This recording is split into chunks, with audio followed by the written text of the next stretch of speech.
Welcome to the Milestones, Motivation, and Money podcast, a weekly conversation filled with stories of business, financial literacy, careers, leadership, and resilience. Setting and achieving goals is key, whether they are related to your finances, business, or career. I hope to empower you with these conversations no matter where you are in life. I'm your host, Angel Radcliffe, and on this show, get ready to change your mindset and start your journey to achieve your lifelong goals. So if you need a little motivation to start your day or jumpstart your next project, tune in and be sure to join our community online at milestonsmotivationandmoney.com.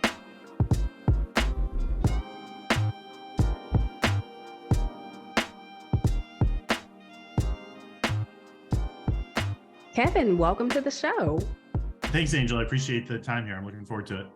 I am as well. I think this is going to be a great conversation, and so many people will gain some insights on how to really deal with any conflict they have in their lives. So before we get started, I know this is going to be, who knows, this might be a heated conversation. We might have some conflict.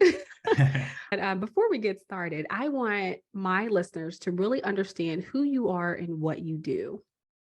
Absolutely. So I am actually a technical geek by trade, computer science and math, way back in undergraduate school. But I started evolving it in my career away from technology, and I was working a lot in the data and analytics space. And that those words kind of scare people. Data. It's the point there was I was using it to kind of make decisions and drive companies forward. And there's a lot of parallels between that and understanding the human element of decision making. And that led me to learning more about organizational development and psychology, which is like a skill I think everyone needs to learn about to understand why. And it just got me to a point now I'm a chief learning officer of a software company. I've written a couple of books around things like conflict and understanding the importance of diversity and inclusion as it relates to, continuing companies and yourself moving forward, innovating and keeping current. Well, that's awesome. And I always find it interesting how people are really building their brand, and then you have your full-time job as well. So how have you found that to be successful for you, or building success in that nature? Luckily, there are some parallels where I'm able to, it's not two completely different things. Oh, there's something to be said about if it's completely different. It's, you can kind of stop your brain on one side and go to the other one, but there is a lot of overlap. So when we teach our employees and customers, education, learning topics, how to upskill in today's workforce, professional development, a lot of it is around understanding how to be a better you, understanding how to be a better employee, understanding how to be a better partner at home, a better father. And to me, I always go back to the core element around both of these arms of me is the human element, understanding people's beliefs, understanding their attitudes, understanding why we all have bias and how that can help us or hurt us in certain cases and help us if we're able to mitigate. So it is two separate things, but they're kind of tied together at the core of it. I think it's helping me understand why people do what they do. And it's just two different outputs. One is in the corporate setting and one is more for like professional development of individuals. Such a broad array of topics there. And, I can see within many of those topics and what you do in the corporate space where there can be some conflicts, especially when you're dealing with different cultures and there's misunderstandings, and some companies are not the best at really having these educational moments of understanding other cultures and how do we respect other cultures. And I've been in some very toxic environments. So in my history of working, and definitely seen some conflicts there. So I know that you have a lot of insight on the topic today, which is really dealing with conflict and why it's encouraged, especially in the workplace. So I want you to really give us your definition of conflict. Yeah, it's a broad definition. I'll try to bring it back. But to me, conflict is when there's one, obviously it has to be more than one person, but there's multiple people that have a difference. And where I think it's important to clarify and just have distinction there, it could be due to their cultural differences, their beliefs, their backgrounds. But in terms of what they're actually having a conflict over, sometimes it's a process, sometimes it's just requirements going forward, sometimes it's neither, it's just like a perception. So to me, a conflict is anytime two people have a difference of opinion over things like processes or the way forward, and those differences of opinion are due to most often things that are like beliefs, cultural experiences, backgrounds, even two people coming from two different organizations that do the same thing are going to have different processes. The companies don't do everything the same way. They get together on a project, they're working on something, they're going to have a conflict because someone's going to say, well, I do it this way, and someone else is going to say, I do it the other way. And we're not necessarily trained, or we're not born with the skills to be like open and say, okay, let me hear your way. It's hard for us to do that. We have to practice it. Definitely. And during our conversation before the show, I mentioned some of my experiences around the topic. I facilitate a course, Managing Conflict on Teams, for Cornell University's executive education. And one of the things that I find extremely interesting, every course, so I have facilitated 15 of these courses, thousands of students, and more than 90% of all of those students have said they tend to avoid conflict. One of the first discussion questions in the course is really, how do you deal with conflict? Are you a smoother? Are you a withdrawer? And so many people will say, oh, I withdraw from conflict. I avoid it like the plague. And these are top executives. And I find it extremely interesting. I'm like, you get so far in your career that you don't know how to deal with a conflict, whether it's large or small. So leaning in on your experience and what you've seen, do you think that's true in your work experiences, that most people tend to avoid conflict? But it's important to understand why. I think, and you said it, I think there are some people that just like to argue and like to have debates. And so you have to understand why someone's having a conflict. Many times my theory is that us as leaders don't have the right skills to combat that. It's not necessarily that we're overly empathetic. It's not that we're like, okay, I don't want to mentor someone, I don't want to give them my perspective. It's I don't know how. Or many times, myself included, when I was younger, we're like, I don't think well on my feet, I don't want to get into a conflict because I fear I'm going to lose. And then I'm in a culture, an organizational culture where that's going to put my job at risk. And so sometimes people, without thinking, their brain is weighing the pros and cons, and they're just saying, yeah, we should have this discussion, but I'm going to deal with it a year, 2 years, years down the road when I don't, as opposed to immediate. And it's because they don't have the skills and they're just putting it off, and it's human nature. And so that's where I like to educate people in these types of courses and programs about what the right skills are to use, because then they're more confident doing it, and then it's better. I don't think people go into it saying, what, conflict isn't necessary. I think it comes out of lack of skills. What are some ways that you have seen people avoid conflict? Someone passes in a work project to the lead, the manager of the team, or so forth, and it's not good quality, it's missing something.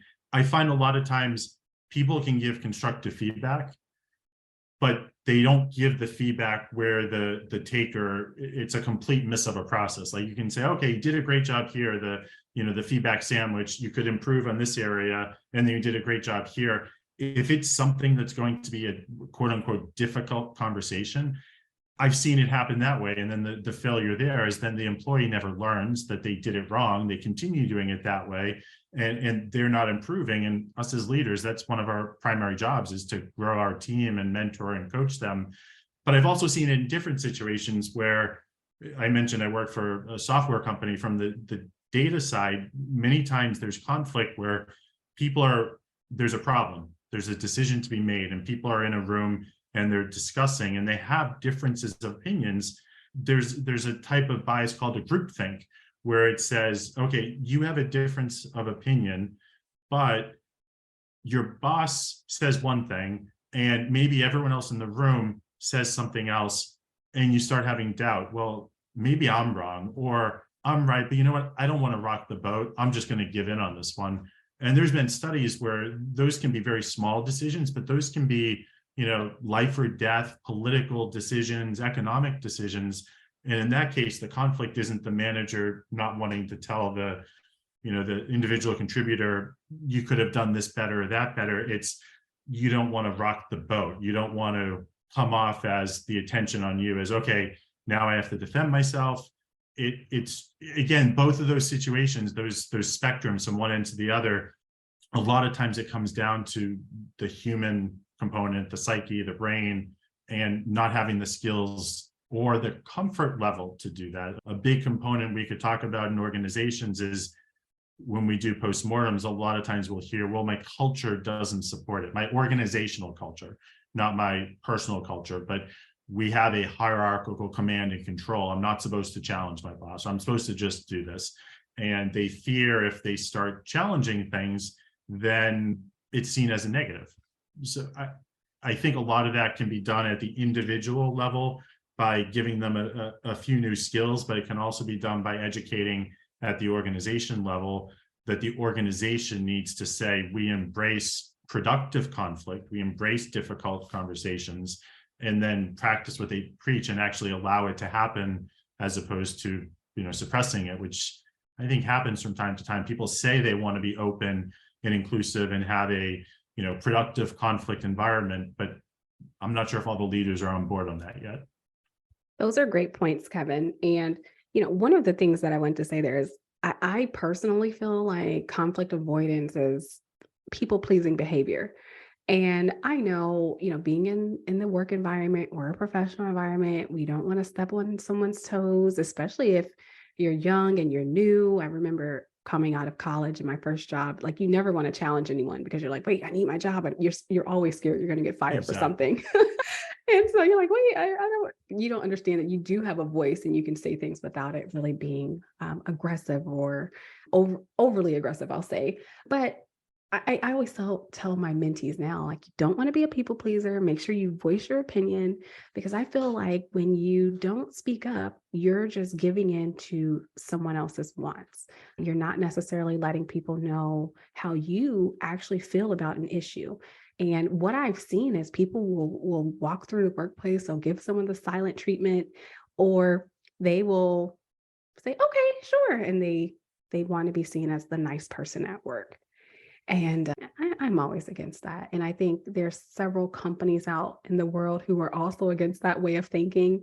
In the news recently, there's been top companies such as Honda and, oh gosh, I'm like, I can't even think of all the companies. But there's been top companies such as Honda who've come out and they've said, no, we want conflict at work. We want people to challenge each other, because this is how new ideas are bred. This is how we can keep regenerating the business and turning the wheel. And so they're wanting everyone to put their ideas on the table, even if you don't think the group is going to be open to receiving them. Now, Absolutely. Have you personally seen that in any of the companies that you work for? I've seen where they support productive conflict. Yes. Is that what you're asking? Healthy conflict. Yes. Let me rephrase. Yes, healthy conflict. Yeah, yes, I have. And what's interesting, and this is why I love what I do, because I've seen it from different angles. I've seen it from, if we're just talking about decision making, right? And we have to, not about employees' beliefs or whatever, but we're talking about we have to make a decision with data, and people have different thoughts going into it. If you're not getting other perspectives in the organization, you're tunnel vision. And one of the things that I used to see all the time that drove me crazy is a company, when they have attrition and then they try to backfill and bring new people in, they will bring in people that have the exact same pedigree that they do. They went to the same college, they have the same company that they started with. And in that kind of, I don't want to say corporate incest, but that led to people realizing, wow, we're not innovating. We're just repeating these cycles. You need these outside in views. And I'm happy to say one of the companies, or the company I work for now, we do look at it as productive and healthy. We do want to innovate it, but it required us training all the leaders on the things like, why is diversity and inclusion important? Why is active listening important? Why is it important to have resilience? Why is emotional intelligence important? And I think people understand it is, but when you start putting training programs in place so they can see it, they're like, wow, we have completely innovated and stepped outside of the box the past, 6 to 7 months. And it's because of healthy conflict. And I think those are the ones, when you look at people that come up with the new ideas, people that come up with, they're always the great places to work. It's because they embrace these things. People want to work for those places. They're also getting different perspectives. If you're on not the best analogy, but it seems to resonate. If you're on one of those game shows where you get like 3 lifelines, why would anyone who's trying to answer a question call someone who has the exact same background as them? You see them when they do like phone a friend, they call someone who has a different opinion because collectively that other person and me playing the game, our collective intelligence is greater. Why wouldn't you do that in business? Why do you want to just ask people the same thing that you already know? It boggles my mind. But yes, there are not every company, but they're starting to see a lot more companies, especially after people learned from COVID, all of the changes that had to be done, that healthy conflict is good. And they just need to put the training and programs in place to help people actually facilitate that. That's a good point, because my next question to you is going to be, for someone who's listening and they want to engage in a healthy conflict in the workplace, what's the first step that you feel they should take? I think one of the biggest things that can, in and of itself, without having to go, I strongly recommend training courses and reading stuff, but I think the big thing for me was, I didn't realize it, but the difference between a debate or a discussion and a dialogue is everyone should learn how to dialogue. And I'll just take a couple of seconds. I didn't even know I was doing it, but when we're in a discussion, we don't even realize it. We're not listening to the other person talking. What we're doing is we're saying, okay, what am I going to say to prove this person wrong? And so we're not actively listening, which means we don't hear anything good they say. And 2, we're not even educating other people on our thoughts. We're just trying to prove other people wrong. So the outcome of a discussion is an outcome. Someone's right or wrong. Where when you're dialoguing, you sit down together and you have a shared understanding. The outcome of this process is not an answer. The outcome is everyone in the dialogue learns something new about the other person's process. You're gaining understanding. And it does take a facilitator to help organize this and keep people on track. But if you go into meetings saying we're going to have a dialogue and following those steps and not a discussion, you are going to learn so much more about what you need to do in work and life than if you went in with a discussion.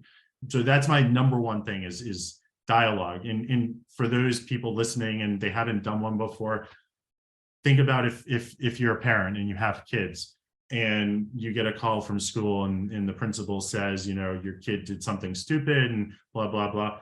Most of us, myself included, for the first, 15 years of when I had kids, I would go in and say, why'd you do that? What's going on in your head? I wouldn't listen. And they'd say, Dad, it wasn't my dialogue is saying, okay, this is what I heard. Let me hear your perspective. Let me understand why it happens. And I think that's the huge light bulb for me, is when you understand why, conflict can be okay. If we avoid the question and we don't understand why, we take it personal. We think we're better than everyone else. And so, yeah, in a nutshell, start with dialogue versus discussion.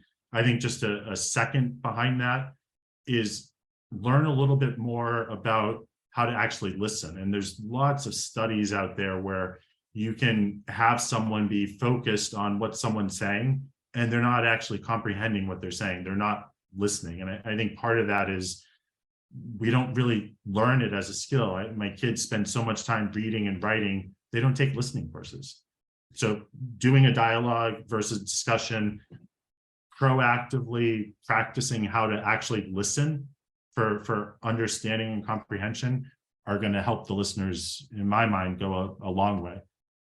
I definitely agree. And something you said there, as far as people being able to learn, I definitely think, when you hear someone else's opinions and you're challenged, it's super uncomfortable, especially if you are in a room full of your peers and you have, your executive team, and even if you have your lower level team members, people who are looking up to you for that leadership advice, and someone's challenging you, it can be really uncomfortable.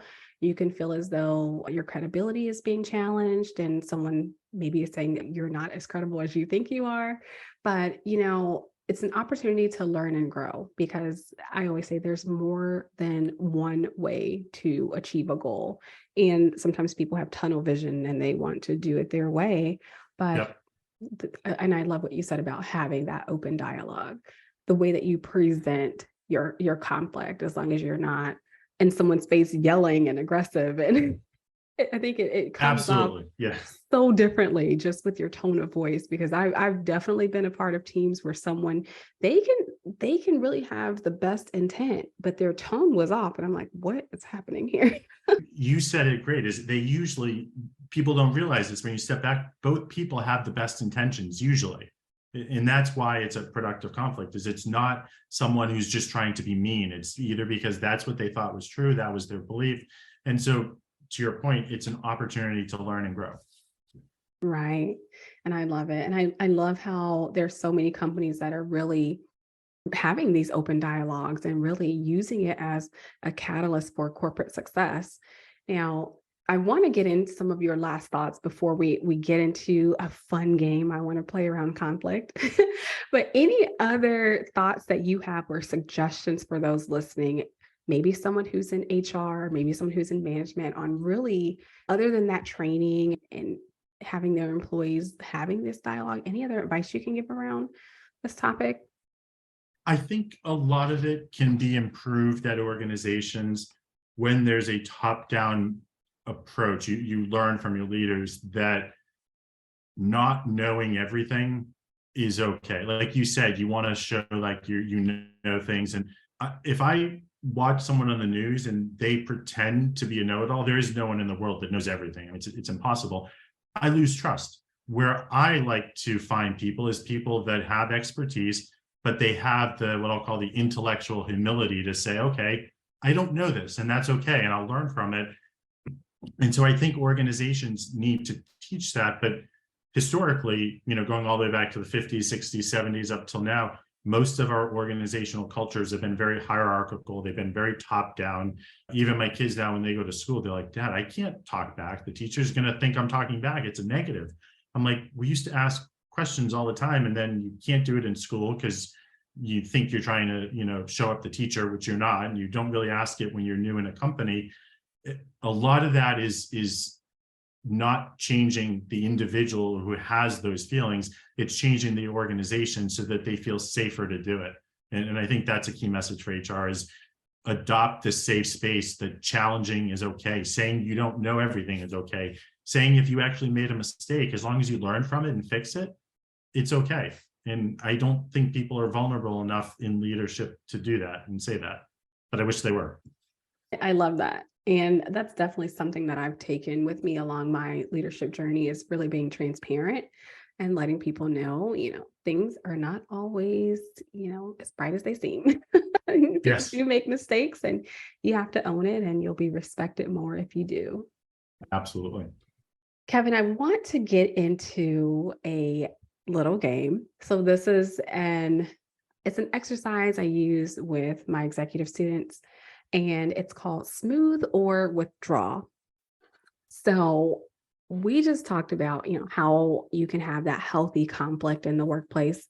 And, sometimes it may not even be a healthy conflict. You may be dealing with a traditional conflict with a coworker, or even at home. And sometimes we don't always have the time to resolve it so quickly. Emotions could be at an all-time high. You may be on your way to pick up your kid, or something. So you may avoid it at that particular time. And you may not even be a person who avoids conflict. So I'm going to ask you a few questions, or really state a few statements. And after each one, you're going to let me know if those are situations in which you would smooth the conflict, meaning you're going to work to resolve it, or where you would withdraw. And there's no wrong answer. Okay. I know I just sprung this on you, so I want to make sure you're comfortable. No, these are perfect. I'm totally comfortable. Okay. I'm thinking too deep. I'm like, well, I would withdraw, but for a specific reason, maybe. And so Well, and just you can give your reason to why you chose smooth or withdrawal. okay, perfect. So Okay, so that way that's listeners perfect. have that context. So that's Yeah, great. exactly. Okay. Okay. So the first statement is you want to show that you value harmony on the team more than you want to get your own way. I feel like in that case, I would want to smooth out the situation so that if I'm a new leader, I don't give the wrong first impression, that I avoid conflict and I just withdraw. So the assumption there is that I'm first time leading and first impressions are everything. I don't want people to think that I'm a conflict avoider. Hope I didn't come off mute fast enough.